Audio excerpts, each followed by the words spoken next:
মা, ও মা, মা। আইসাস, তুমি তো মার জন্য একদম পেরেশান হয়ে গেছিলা।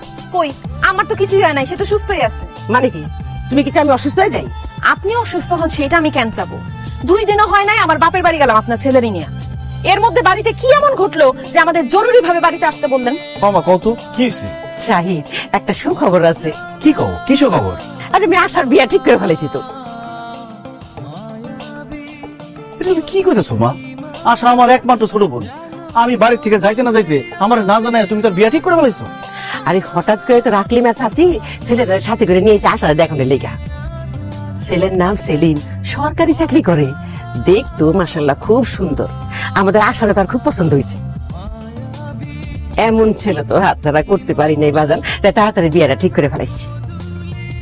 তাছাড়া ছেলে তো তেমন কিছু চায় নাই, সরকারি চাকরি করে তো, তাই অফিসে যাওয়া আসার লেগা একটা মোটরসাইকেল চাইছে।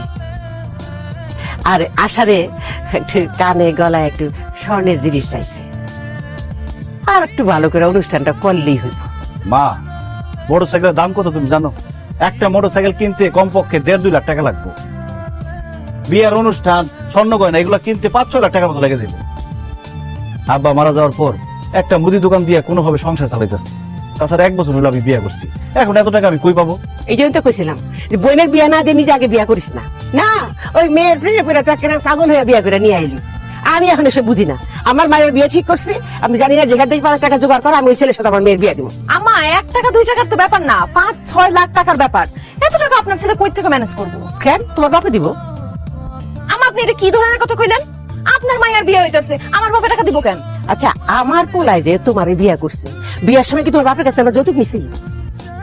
এখন আমার মাইয়ার বিয়া, তোমার বাপের বলো 2-3 লাখ টাকা দিয়ে একটু সহযোগিতা করতে, পরে যখন আমার পোলায় কামাই রোজগার করতে পারবো তখন তোমার দিয়ে দিব। অসম্ভব, আমার বাবা 1 টাকাও দিতে পারবো না। আপনাকে টাকা পয়সা লাগলে আপনারা জমি জমা বাড়িঘর বিক্রি করে টাকার ব্যবস্থা করেন। দেখছো তোর বউ কি কয়? বাড়িঘর বিক্রি করার কথা কইতাছে। পীড়িত করে এখন মজাটা বুঝতেছিস না? আরো বুঝবি। যে মাইয়া বিয়ে করছ তুই মরণের সময় ওর বাপে তোর মুখে 1 গ্লাস পানিও দিব। মা বাদ দাও তো এইসব কথা, ভাল লাগে না এইসব। আর কবে বিয়া ঠিক করছো? আগামী বৃহস্পতিবারে হলুদ আর শুক্রবারে বিয়া। কি কও মা, আর তোমার তো 4 দিন বাকি। এত অল্প সময়ের মধ্যে আমি এত টাকা পয়সা, এত আয়োজন কেমনে কি ম্যানেজ করুন? তুমি একটু সময় নিয়ে বিয়ের দিন তারিখ ঠিক করবে না? আরে ছেলে তো সরকারি চাকরি করে, একটু দেরি হয়ে গেলে ছেলের আবার হাতছাড়া হয়ে যাবো না।